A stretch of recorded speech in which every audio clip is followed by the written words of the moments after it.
From Srila Prabhupada, he built a house in which the whole world can live, the abridged version of Prabhupada's Leelamrita. Our fun was to show him what we knew of America, and he had never seen such things. This is, by the way, Sally narrating about Srila Prabhupada. It was such fun to take him to the supermarket. He loved opening the package of okra or frozen beans, and he didn't have to clean them and cut them and do all those things. He opened the freezer every day and just chose his items. It was fun to watch him. He sat on the couch while I swept with the vacuum cleaner, and he was so interested in that, and we talked for a long time about that. He was so interesting. So every day he would have this big feast, and everything was great fun. We really enjoyed it. I would help him cut the things, he would spice it, and we would laugh. He was the most enjoyable man. Most enjoyable man. I really felt like a sort of daughter to him, even in such a short time, like he was my father in law. But I really felt very close to him. He enjoyed everything. I liked him. I thought he was tremendous. Our boy Bridge was 6 or 7 months old when the Swami came, and the Indians love boys. The Swami liked Bridge. He was there when Bridge first stood. The first time Bridge made the attempt and actually succeeded, the Swami stood up and clapped. It was a celebration. Another time, our baby teeth on the Swami's shoes. I thought, oh, those shoes. They have been all over India, and my kid is chewing on them. You know how a mother would feel. Almost every night, he used to sit in the next door neighbor's backyard. We sat out there. Shishikorantai Mayapursa Shiki Jam. We sat out there sometimes with him, or we stayed in the living room. One time, something happened with our little girl, Pamela, who was only 3 years old. I used to take her to Sunday school, and she learned about Jesus in Sunday school. Then, when she would see Swamiji with his robes on and everything, she called him Swamiji, Swami Jesus. And this one time, when it first dawned on us what she was saying, she called him Swami Jesus. And the Swami smiled and said, and the little child shall lead them. It was so funny. His Divine Grace A.C. Bhaktivedanta Swami Srila Prabhupada ki jai. So many these pastimes of Srila Prabhupada, one can keep on reading and reading. And this shows like we see in material world, someone who is above 60 or 70, generally they start getting a bit irritated quite easily or something like that. But nothing like that with Prabhupada. It was like, as Shelly mentioned, he was tremendous to be around with. And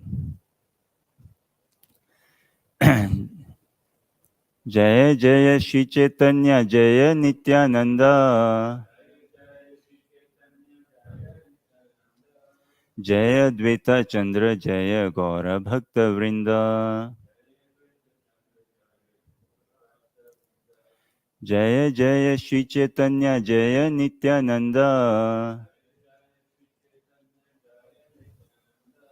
Jaya Dvaita Chandra Jaya Gaura Bhakta Vrinda Jaya Jaya Shri Chaitanya Jaya Nityananda Jaya Dvaita Chandra Jaya Gaura Bhakta Vrinda.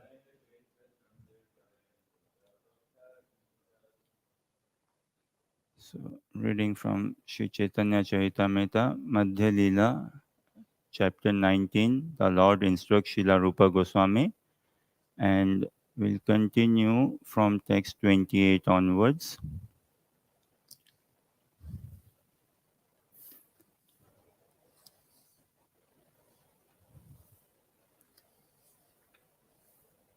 Okay, I cannot see a purport coming through right just there, so maybe we'll just go through the English translations until we reach a purport.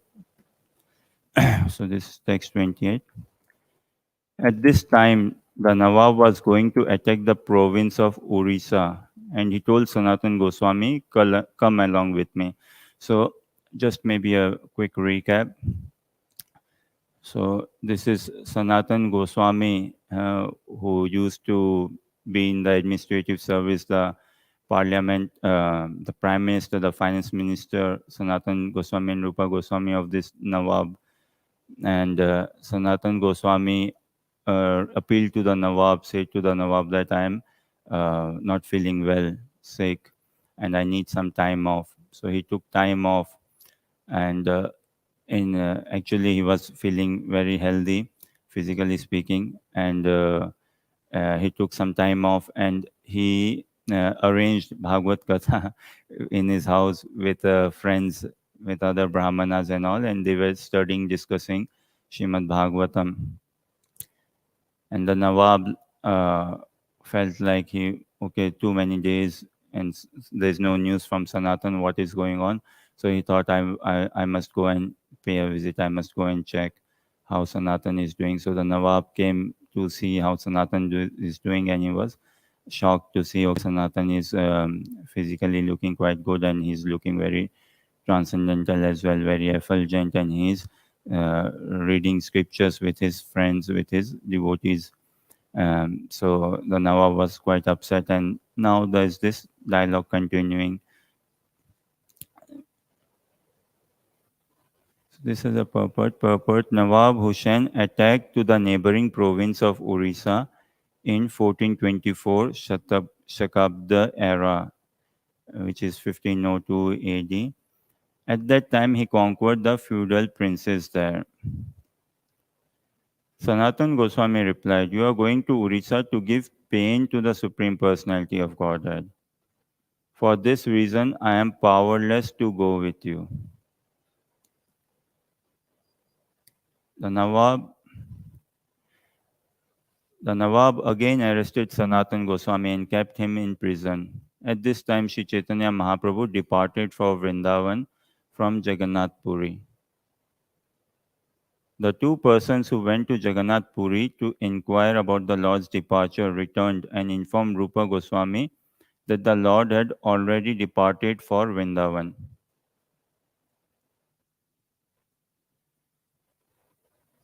So this is the, believe, the meeting of Mahaprabhu with Rupa Goswami, and further on will be the meeting of Mahaprabhu with Sanatan Goswami, and Mahaprabhu will give instructions to Rupa Goswami and Sanatan Goswami. Upon receiving this message from his two messengers, Rupa Goswami immediately wrote a letter to Sanatan Goswami saying that Sri Chaitanya Mahaprabhu had departed for Vrindavan. In his letter to Sanatan Goswami, Srila Rupa Goswami wrote, "We two brothers are starting out to go see Sri Chaitanya Mahaprabhu. You must also somehow or other get released and come meet us." So by we two brothers, Rupa Goswami meaning Rupa Goswami and Anupama, Rupa Goswami's brother, they were on their journey to see Mahaprabhu. And this letter, Rupa Goswami telling Sanatan Goswami, "You must also somehow or other get released and come meet us." The purport: the two brothers herein mentioned are Rupa Goswami and his younger brother Anupama Mallika. Rupa Goswami was informing Sanatan Goswami that he should join him and his younger brother. Rupa Goswami further informed Srila Sanatan Goswami, "I have left a deposit of 10,000 coins with the grocer. Use that money to get out of prison." We'll find like in Vrindavan as well, a family of say Goswamis or devotees, like in here Rupa Goswami, Sanatan Goswami brothers and their younger brother as well. And we see within the community of devotees within ISKCON as well, there's a family of devotees brother who first came into Krishna consciousness and then inspired his say other family members like Radha Govind Maharaj, and I believe his brother Radha Raman Maharaj is also a sannyasi in the fourth order, and many of his village people and others, family members, relatives, taken into Krishna consciousness. And then actually the whole of that, yeah, many in that village, it comes from a place, Bihar in India. Then Srila Lokanath Swami Maharaj and many of those village where he comes from, transforming into, taking into Krishna consciousness. And it would be very hard to resist not to share or to have that sentiment and this for someone practicing Krishna consciousness, and how could he not pass on that Krishna consciousness to his family members and next door neighbor or further neighbor as well. So Rupa Goswami further informed Srila Sanatan Goswami, I've left a deposit of 10,000 coins with the grocer. Use that money to get out of prison. Somehow or other, get yourself released and come to Vrindavan. After writing this, the two brothers, Rupa Goswami and Anupama, went to see Chaitanya Mahaprabhu. See Sri Chaitanya Mahaprabhu. There are many, like in Chaitanya Charitamrta, in Bhagavatam, various places we will come across this somehow or other. Somehow or other. And the somehow or other is quite fascinating. In the sense, it shows that attaining Krishna or His mercy is not is not within the grasp of a sadhaka or a living entity or a sadhaka as well. There has to be this somehow or other, as in desperation for, because, and this is what Sishtastakam also teaches us, that on my own I can just do the bare minimum, but somehow or other I need your mercy. So throughout the practice of Krishna consciousness, there will come many times in our lives, well, somehow or other, somehow or other, and it should invoke us that natural dependence on Krishna. It should invoke that natural dependence on Krishna. And this again is the paradox. In society, if someone says, well, I'm dependent on, say, school, college, uni, on my job or partner or this and that, then people recommend, oh, be self-dependent sort of. But it is completely opposite in the transcendental practice. Herein, the one who is utterly or completely dependent on the mercy of Krishna, uh, on serving Guru and Gaurang, who is completely dependent on Vaishnavas, he is more excelled or he is more highly qualified. Rupa Goswami's younger brother was a great devotee whose actual name was Sri Vallabha, but he was given the name Anupama Malik. So again, three brothers, Rupa Goswami, Srila Sanatan Goswami, and Sri Vallabha actually, they used to serve or work for this Muslim king and ruler, and the Muslim king had their names changed. Their names changed.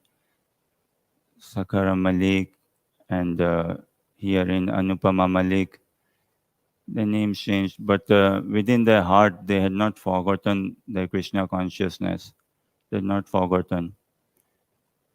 And then they were waiting for this opportunity, and now came this opportunity.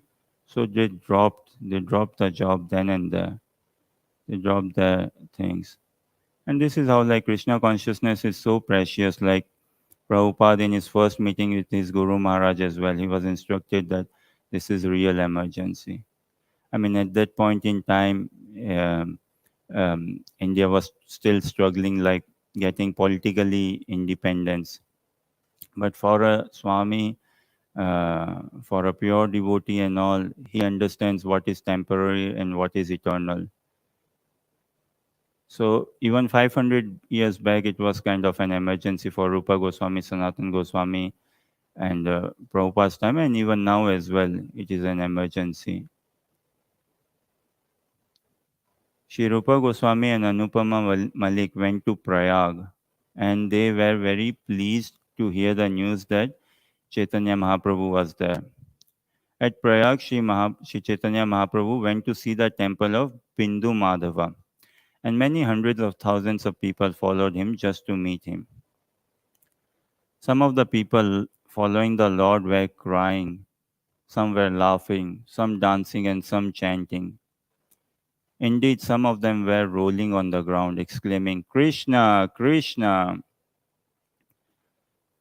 So we see many places in Chaitanya Charitamrita, in Mahaprabhu's tour, Mahaprabhu's Leela pastimes, uh, just watching from a distance, then it invoked Romancha Kampa Shutaranga Bhajo. So it invoked that ecstasy amongst people, or the dormant Krishna consciousness, that true revival of the dormant Krishna consciousness. So coming across a pure devotee, once pure Krishna consciousness will get revived, listening to the holy name, and what to speak those who were blessed, fortunate enough to take darshan of Mahaprabhu. And Mahaprabhu in his pastime, in his travel, passing through the forest of Jharkhand, deer and tigers were embracing each other and calling out the holy names of Krishna. And some glimpse of this we saw in the festival as well, in the drama as well, by devotees. So Prayag is located at the confluence of two rivers, the Ganges and the Yamuna. Although these rivers were not able to flood Prayag with water, Sri Chaitanya Mahaprabhu inundated the whole area with waves of ecstatic love for Krishna. So the holy river Prayag is, of course, still there, and pilgrims go there and take bath. And three rivers meet up at this place: uh, the Ganges, the Yamuna, and Mother Saraswati as well.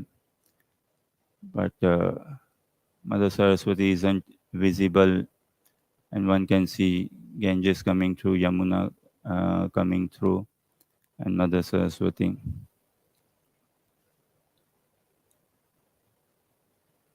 And this is what, like, devotees, the emotions and what they go through. So Sri Mahaprabhu inundated the whole area with waves of ecstatic love for Krishna. And elsewhere in Chaitanya Charitamrita and Mahaprabhu's Leela, it mentions that those who are so much into Jnani, Dhyani, in the Gyan Yoga or Dhyan Yoga, or uh, not kind of finding their true eternal relationship with Mahaprabhu, they also even at that point in time, they also took darshan and all, but they they thought they didn't want to drown in this waves of aesthetic love for Mahaprabhu. And a devotee would aspire to drown, completely get submerged, drown in this waves of aesthetic love for Krishna. But Gyanis and all, they would just take some like a dip or just a shower, and okay, come out and then get absorbed in their gyan. Seeing the great crowd, the two brothers remained standing in a secluded place. They could see that Sri Chaitanya Mahaprabhu was ecstatic to see Lord Bindu Madhava. The Lord was loudly chanting the holy name of Hari.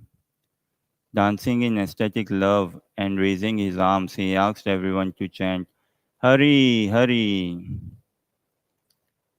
Everyone was astounded to see the greatness of Sri Chaitanya Mahaprabhu. Indeed, I cannot properly describe the pastimes of the Lord at Prayag. Sri Chaitanya Mahaprabhu had made an acquaintance with a Brahmana from Deccan in South India, and that Brahmana invited him for meals and took him to his place. While Sri Chaitanya Mahaprabhu was sitting in a solitary place in the home of that Deccan Brahmana, Rupa Goswami and Sri Vallabha Anupama Malik came to meet him. Seeing the Lord from a distance, the two brothers put two clumps of straw between their teeth and immediately fell down on the ground like rods, offering him obeisances. What a sight it would have been, these two brothers seeing the Lord from a distance. And this is what Vedic culture as well teaches us when we see a sannyasi from a distance, wherever one should fall down and pay obeisances. Sannyasi is the direct representative of God. Both brothers were overwhelmed with ecstatic emotion, and reciting various Sanskrit verses, they stood up and fell down again and again.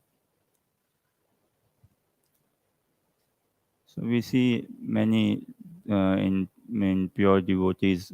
Yes, Prabhu, you're saying something.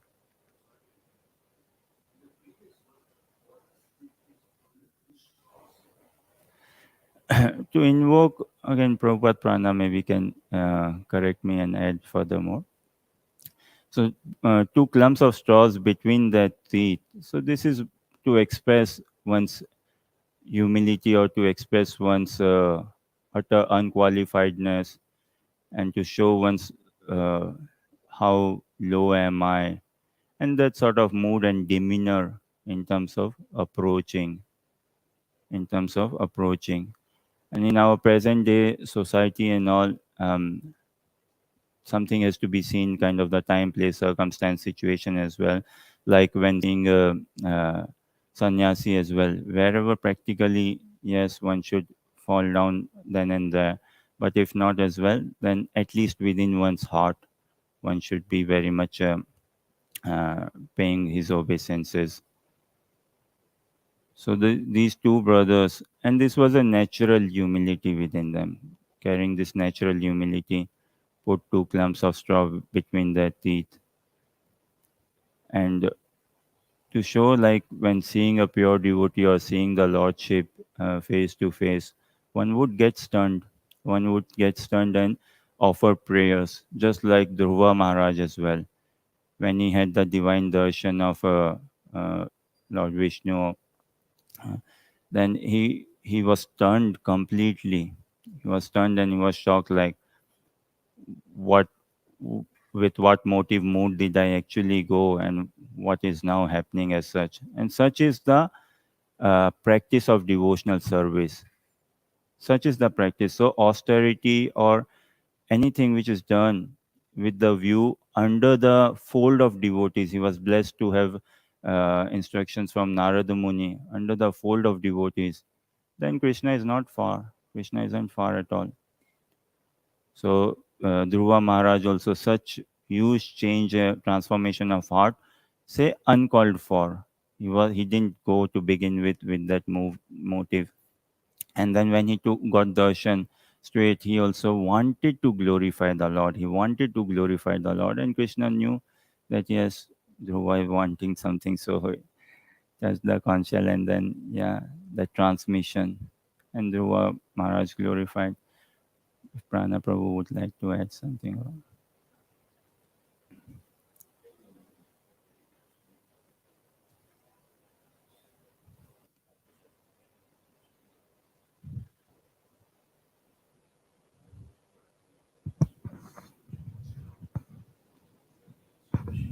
Mm,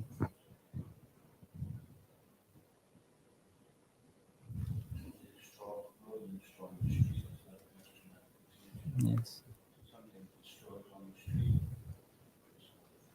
Mm, mm, mm. Thank you.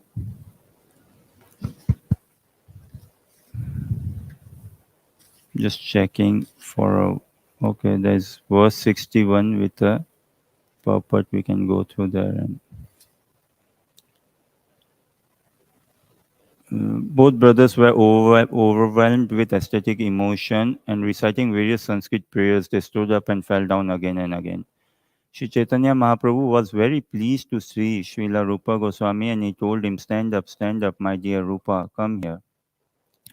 Sri Chaitanya Mahaprabhu then said, "It is not possible to describe Krishna's mercy, for he has delivered you both from the well of material enjoyment." Lord Krishna said, "Even though a person is a very learned scholar of the Sanskrit Vedic literatures, he is not accepted as my devotee unless he is pure in devotional service. Even though a person is born in a family of dog eaters, he is very dear to me if he is a pure devotee who has no motive to enjoy fruitive activities or mental speculation. Indeed, all respect should be given to him, and whatever he offers should be accepted. Such devotees are as worshipable as I am." This verse is included in the Hari Bhakti Vilasa 10.127, compiled by Sanatan Goswami.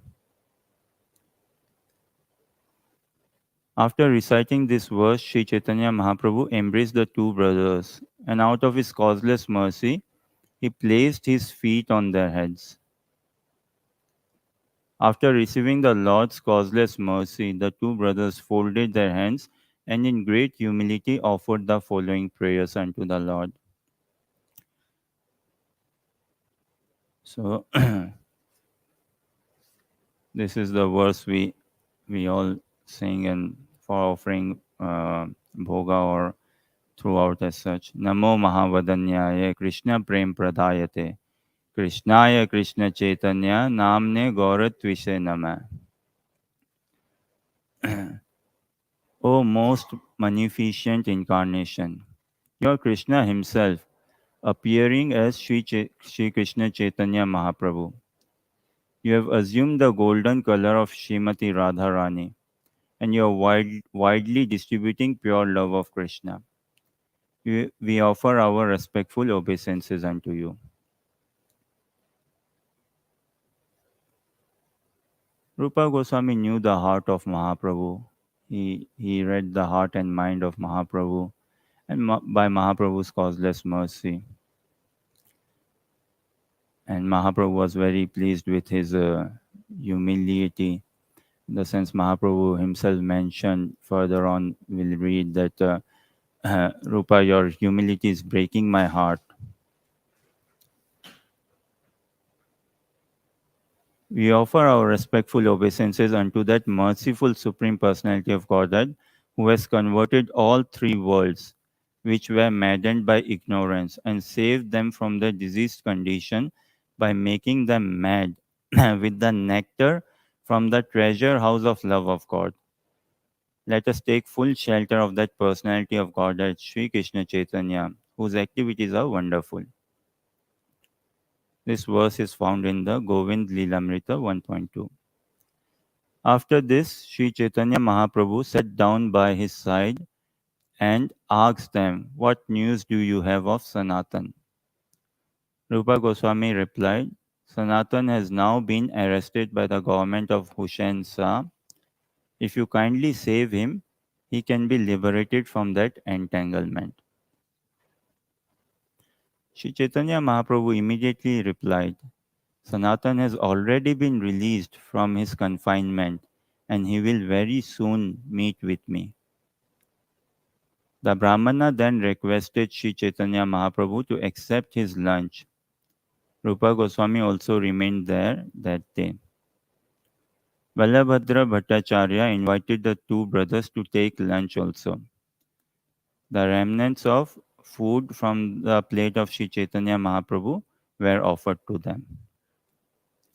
Chaitanya Mahaprabhu selected his residence beside the confluence of the Ganges and the Yamuna, a place called Triveni.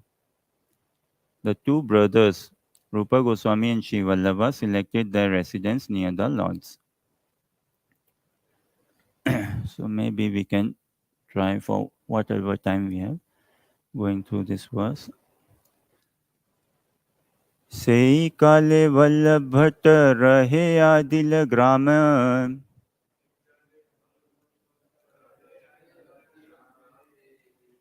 महाप्रभु आयला शुनी आयला तन रिस्ताने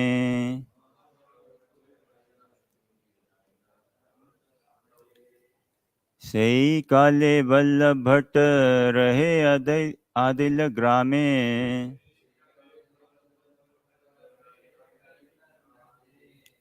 महाप्रभु आयला शुनी आयला तन रिस्ताने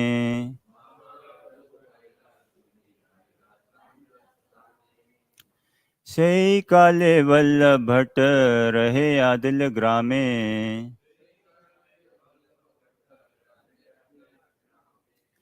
महाप्रभु आयला सुनी आयला तांद्रस्थाने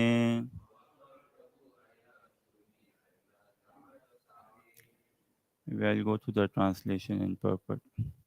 At that time, Sri Vallabha Bhatta was staying at Adilagram.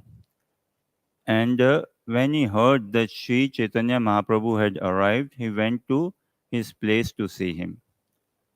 Purport by His Divine Grace A.C. Bhaktivedanta Swami Prabhupada, Srila Prabhupada Ki Jai. Vallabha Bhatta was a great learned scholar of Vaishnavism. In the beginning, he was very much devoted to Sri Chaitanya Mahaprabhu, but since he thought that he could not receive proper respect from him, he later joined the Vishnu Swami sect and became the Acharya of that sect. His sect is celebrated as the Vallabhacharya Sampradaya. This Sampradaya has had great influence in Vrindavan near Gokula and in Bombay. Vallabh Bhatta wrote many books, including a commentary on Srimad Bhagavatam called Subodhini Tika and notes on the Vedanta Sutra in the form of an Anubhashya. He also wrote a combination of 16 short works called Shodasa Grantham.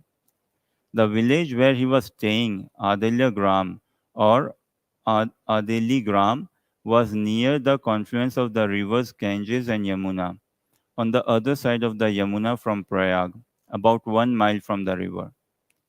A temple of Lord Vishnu there still belongs to the Vallabha Sampradaya. Vallabha Bhatt was originally from a place in southern India called Trelanga. There is a railway station there called Ni- Nida Nidadabhalu. 16 miles from that station is a village called Kankadabada or Kankura Pandhu. It's beautiful how Prabhupada narrates, like in his purports and all, that the mind kind of okay, take a train, get down that station. There's in this platform number actually, the train will stop, and then if you go right, you will see a tree. If you go left, you will see a stand, and beautiful. A learned Brahmana named Lakshmana Dikshita used to live there, and Vallabha Bhatta was his son. The five sections of the Brahmana community of Andhra Pradesh, known as Belanati, Veginati, Murukanati, Telugunati, and Kashalanati. Shishikoranta Mayapur Sashiki. Out of these five Brahminical communities, Vallabhacharya took his birth in the community of Belanati in the year 1400 Sakabda era AD 1478. According to some people, Vallabha Bhattacharya's father took sannyas before Vallabha's birth and he returned home to take Vallabhacharya as his son.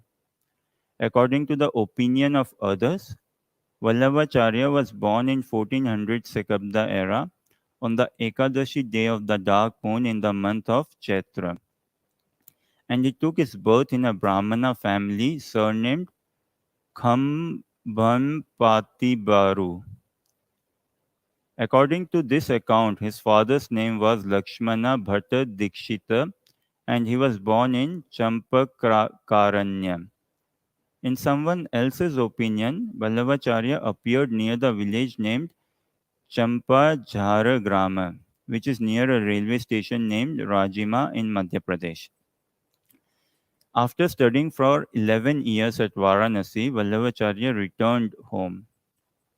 On his return, he heard that his father had departed from the material world. Keeping his brother and mother at home, he went to the banks of the river Tungabhadra to a village called Vidyanagaram, where he enlightened Krishna Dev, the grandson of King Bukaraja. After that, he traveled throughout India, thrice on trips lasting 6 years each. Thus, he passed 18 years and became victorious in his discussions of revealed scripture. When he was 30 years old, he married Mahalakshmi, who belonged to the same Brahmana community as his. Near Govardhan Hill, he established a deity in the village. Finally, he came to Adila, which is on the other side of the Yamuna from Prayag. Vallabhacharya had two sons, Gopinatha and Vittathaleshwara, and in his old age, he accepted the renounced order. In 1452 Sakabda era, AD 1530, he passed away from the material world at Varanasi. His book his book known as Sodasha Grantha and his commentaries on the Vedanta Sutra, Anubhasya and Srimad Bhagavatam Subodhini are very famous. He wrote many other books besides.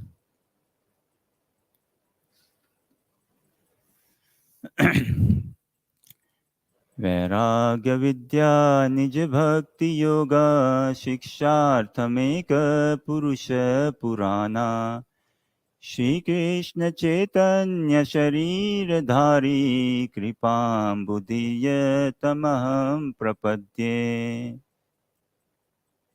मूकं करोति वाचालं पंगुं लंघयते गिरिं यत्कृपातमहं वन्दे श्रीगुरुदीनतारणम् जय श्री कृष्ण चैतन्य प्रभु नित्यानंदा श्री अद्वैत गदाधार शिवासादि गौर भक्त वृंदा हरे Krishna Krishna Krishna Hare Hare Hare Ram Ram Ram Hare Hare Hare Krishna.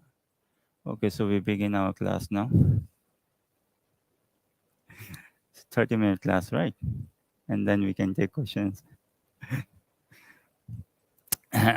So, and translation again. At that time, Sri Vallabha Bhatta was staying at Adila Gram, and when he heard that Sri Chaitanya Mahaprabhu had arrived, he went to his place to see him. Very nice translation and purport, and it's amazing to read of acharyas.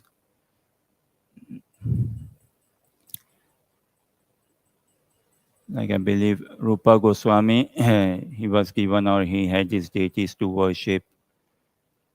Then Sanatan Goswami's had his deities. Rupa Goswami believed Radha Govinda, Sanatan Goswami's Radha Madan Mohan, Jiva Goswami, Gopal Bhatta Goswami, Raghunath Das Goswami. Raghunath Bhatta Goswami worshipped Srimad Bhagavatam. He had Srimad Bhagavatam to worship. And there's a Sampradaya or Vallabhacharya, and they all worship Srimad Bhagavatam.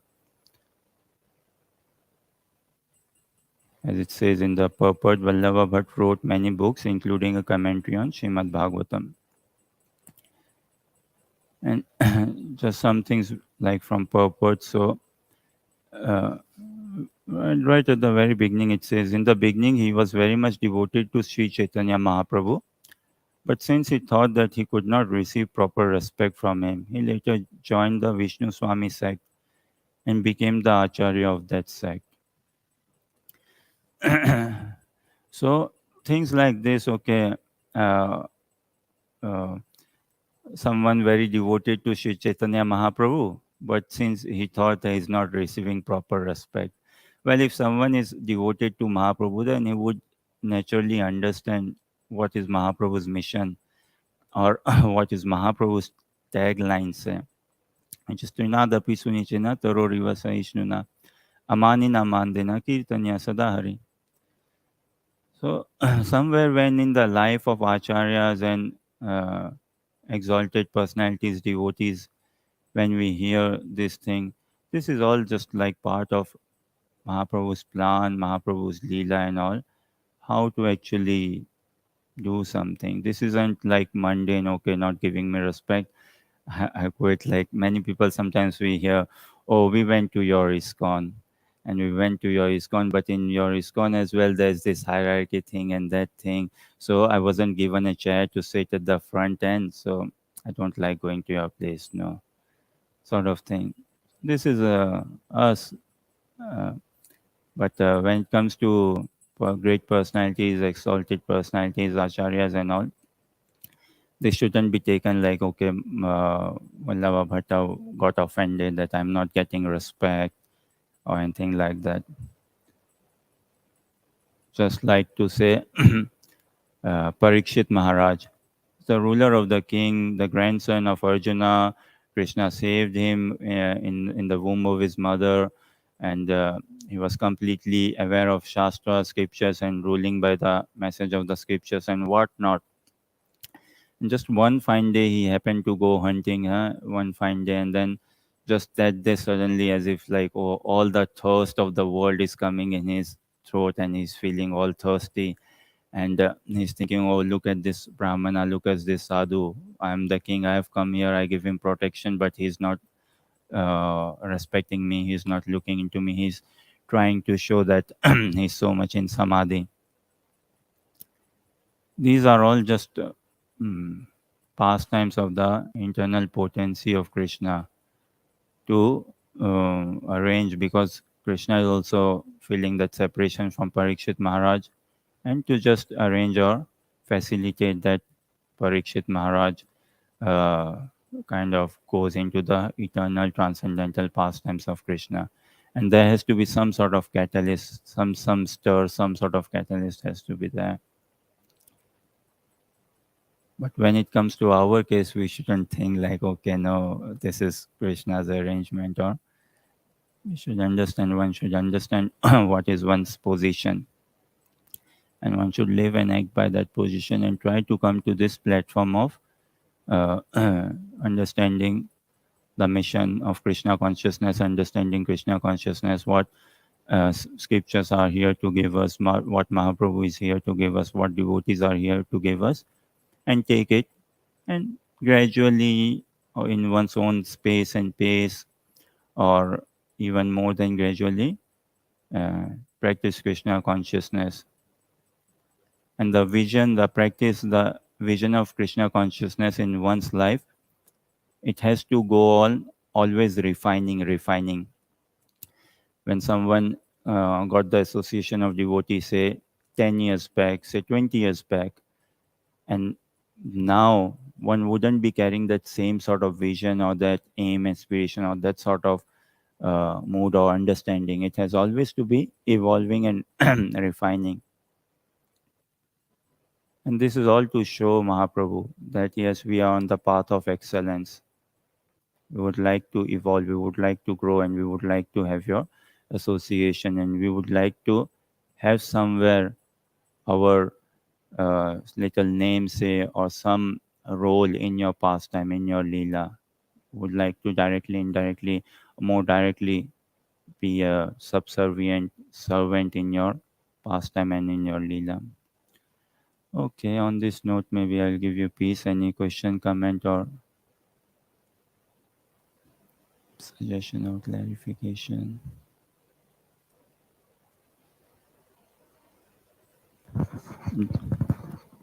Hare Krishna Prabhu. Thank you very much for class.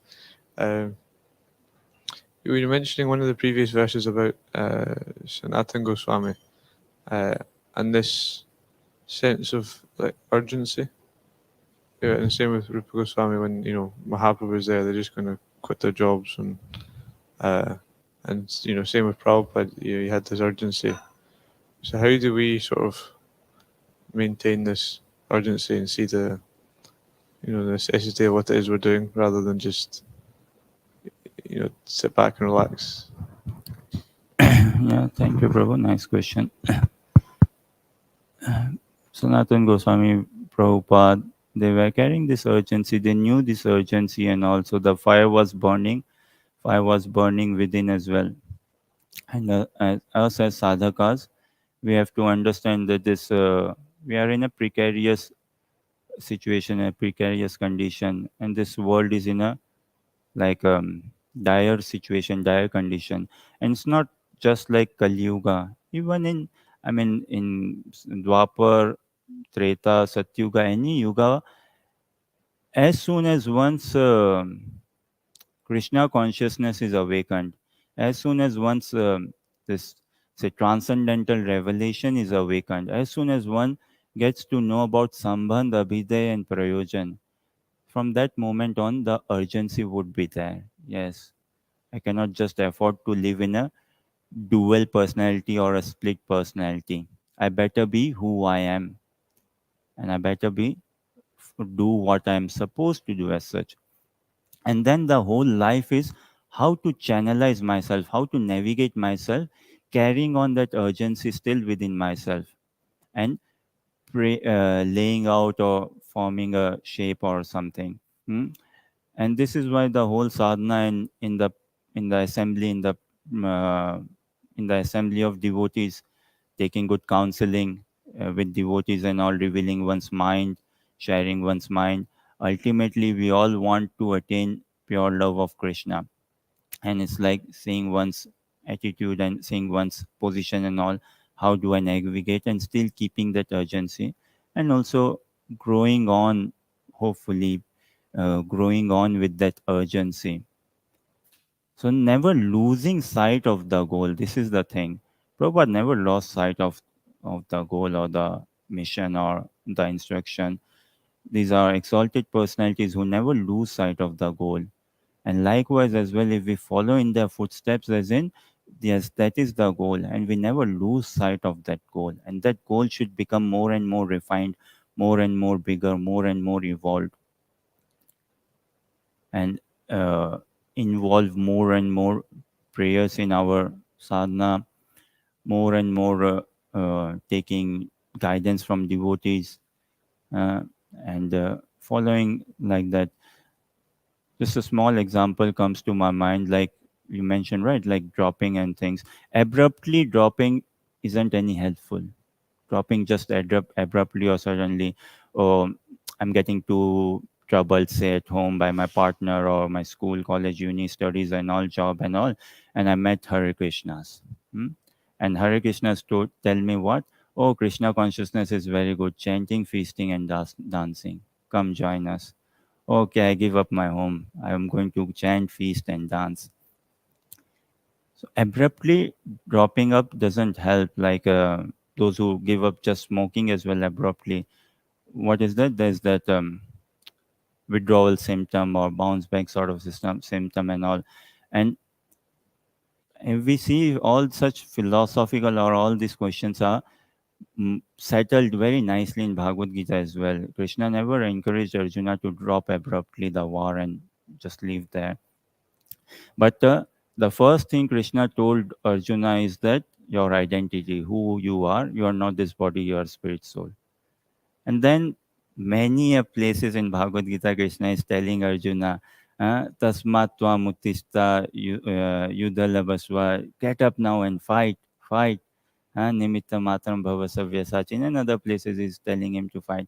So how we should try to protect our identity within our heart and actually act in our role, and keeping on that vision and ultimately following that vision. So just a small example, see if this helps. Like I heard it, I was blessed enough to hear it from a devotee, and it struck good chord with me. Maybe I think somewhere it follows in line with your question. So a parent, father, he has to say pick up his child, or a mom say has to pick up his child from school 3 o'clock or 4 o'clock, whenever the school finishes. And the mother, she's busy with her household work or her job and things as well, like some other occupation engagements she has during her day. And she has set a time alarm, a reminder as well. Okay, 4 o'clock, I need to be at the school to pick my son. Now when time comes, when her alarm starts ringing quarter to 4, okay, this is the time, she would drop she would drop that meeting. She will say, no, I've got to leave now, it's quarter to 4. Or she would could be doing something in the house, she would drop that. She could be going wherever, she would take a u-turn and, okay, it's quarter to 4, this is time to go to school. And she would go and attend the school and pick her son up. Likewise, we have to pray that that alarm comes in our life as well. That yes, when the time comes, when the time is ripe, when the time is right, yes, now fully going on in that.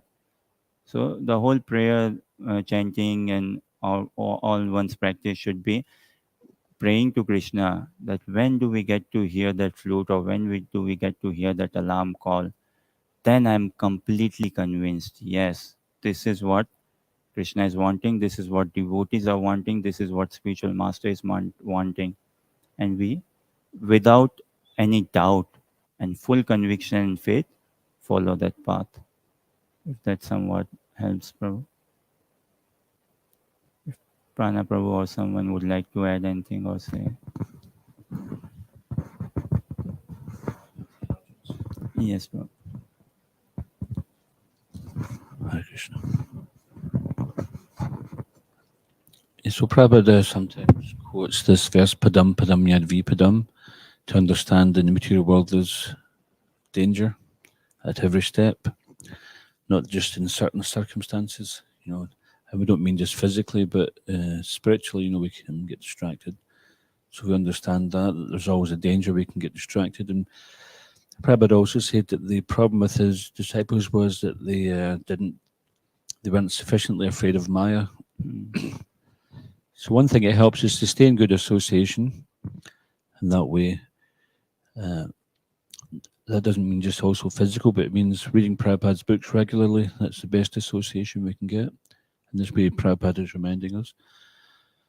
And also engaging in frontline preaching activities, where you see people transforming from being non-devotees to devotees, then that gives us the impetus to always want to try to expand the Sankirtan movement.